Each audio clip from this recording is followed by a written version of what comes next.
The Postmaster by Rabindranath Tagore. The postmaster took up his duties first in the village of Ullapur. Though the village was small, there was an indigo factory near it, and the proprietor, an Englishman, had managed to get a post office established. Our postmaster belonged to Calcutta. He felt like a fish out of water in this remote village. His office and living room were in a dark thatched shed, not far from a green, slimy pond, surrounded on all sides by a dense growth. The men employed in the indigo factory had no leisure. Moreover, they were hardly desirable companions for decent folk. Nor is a Calcutta boy an adept in the art of associating with others. Among strangers, he appears either proud or ill at ease. At any rate, the postmaster had but little company, nor had he much work to do. At times, he tried his hand at writing verse, that the movement of the leaves and the clouds of the sky were enough to fill life with joy. Such were the sentiments to which he sought to give expression. But God knows that the poor fellow would have felt it as the gift of a new life if some genie of the Arabian Nights had in one night swept away the trees, leaves, and all, and substituted for them a macadamized road and had hidden the clouds from view with rows of tall houses. The postmaster's salary was small. He had to cook his own meals, which he used to share with Ratan, an orphan girl of the village, who did odd jobs for him.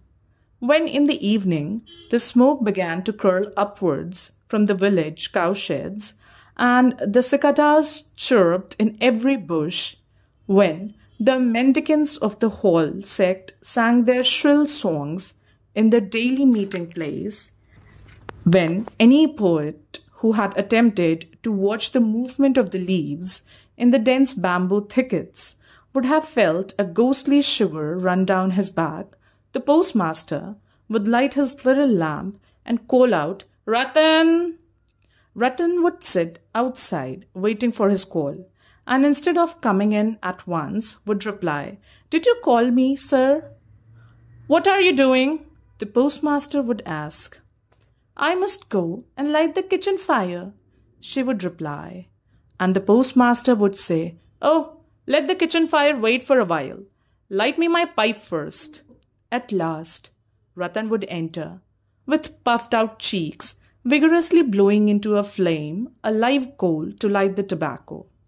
This would give the postmaster an opportunity of chatting with her.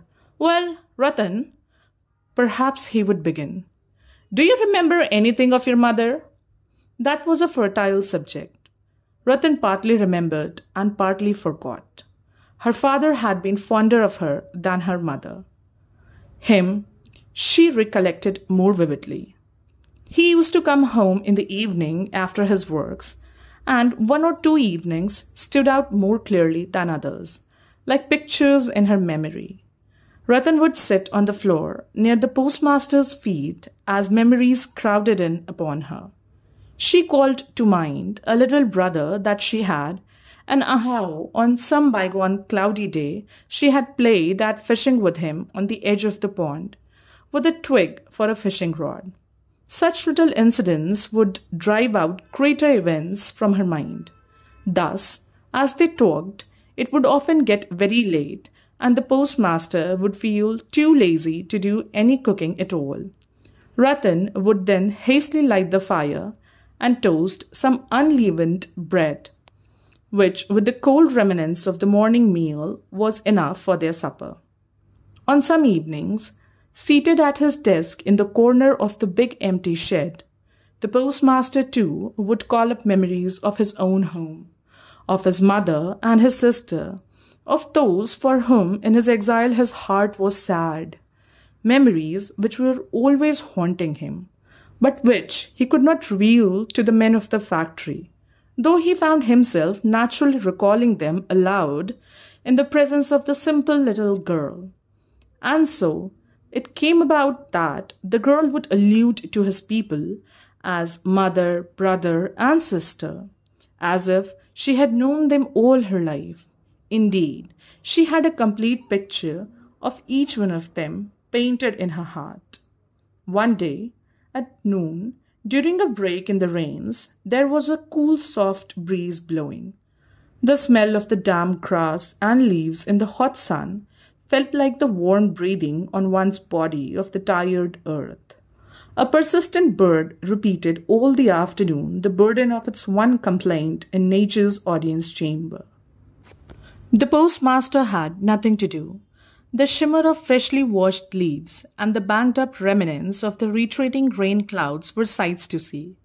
And the postmaster was watching them and thinking to himself, "Oh, if only some kind red soul were near, just one loving human being whom I could hold near my heart."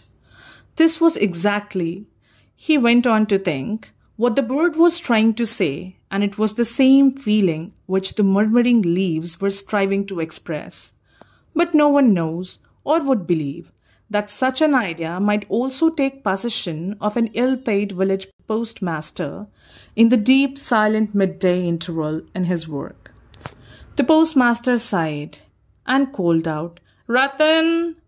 Ratan was then stretched at full length beneath the guava tree, busily engaged in eating unripe guavas. At the voice of her master, she ran up breathlessly, saying, "Did you call me, Dada?"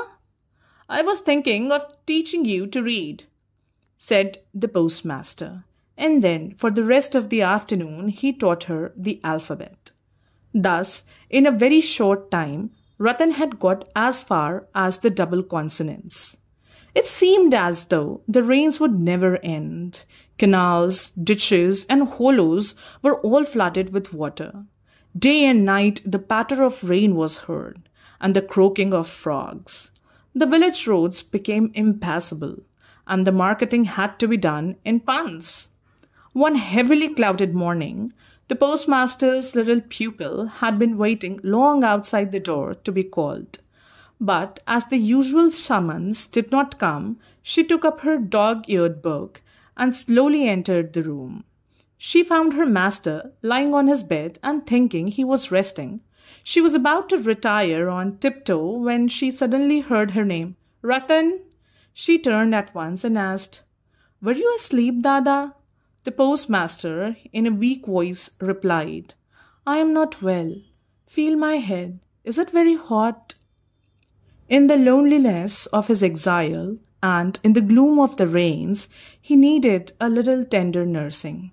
He longed to call to mind the touch on his forehead of soft hands with tinkling bracelets, to imagine the presence of loving womanhood, the nearness of mother and sister.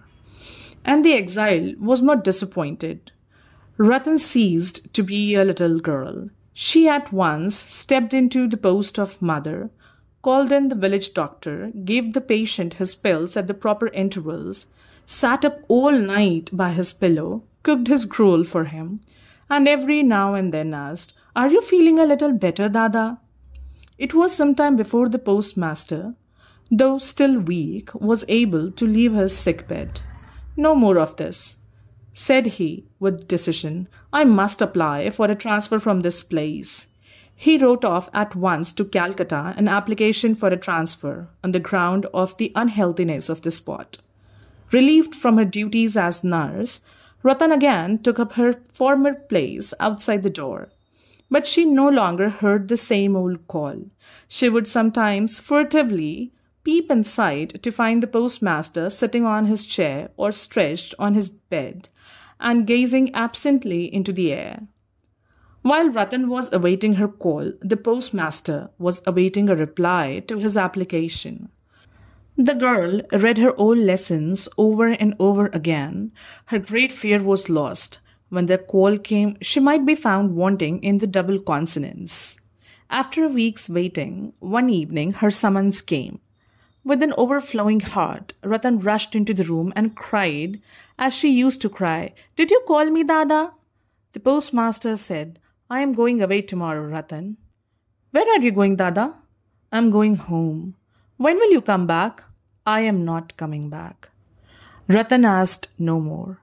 The postmaster, of his own accord, went on to tell her that his application for her transfer had been rejected, so he had resigned his post and was going home. For a long time, neither of them spoke. The lamp burned dimly, and from a leak in the one corner of the thatch, water dripped steadily into an earthen vessel on the floor beneath. After a while, Ratan rose and went off to the kitchen to prepare the meal. But she was not so quick about it as before. Many new things to think of had entered her little brain. When the postmaster had finished his supper, the girl suddenly asked him, "Dada, will you take me home with you?" The postmaster laughed. "What an idea," said he. But he did not think it necessary to explain to the girl wherein lay the absurdity of such a course. That whole night, awake and asleep, the postmaster's laughing reply haunted her. What an idea! When he woke up in the morning, the postmaster found his bath ready. He had continued his Calcutta habit of bathing in water drawn and kept in pictures instead of taking a plunge in the river as was the custom of the village. For some reason or other, the girl could not ask him the time of his departure. She had therefore fetched the water from the river long before sunrise, so that it should be ready as soon as he might want it. After the bath came a call for Ratan. She entered without a sound and looked silently into the master's face for orders. The master said, "You need not be anxious about my going away, Ratan. I shall tell my successor to look after you." These words were kindly meant, no doubt, but inscrutable are the ways of a woman's heart. Ratan had borne many a scolding from his master without complaint, but these kind words she could not bear. She burst out weeping and said, No, you need not tell anybody anything at all about me. I don't want to stay here any longer." The postmaster was dumbfounded. He had never seen Ratan like this before. The new man duly arrived, and the postmaster gave over charge and prepared to depart.